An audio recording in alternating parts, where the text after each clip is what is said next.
Hello guys, म अझै प्यार देवरान कान्छी र आज चाहिँ हाम्रो सिरियलमा देवरान सिरियलमा मेरो फुपू बन्नुभएको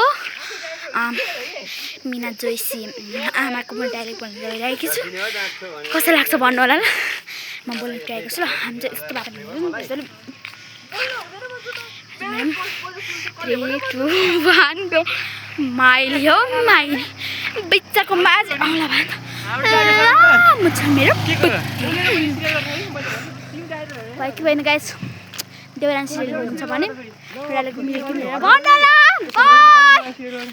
Thank you guys watching this is my video.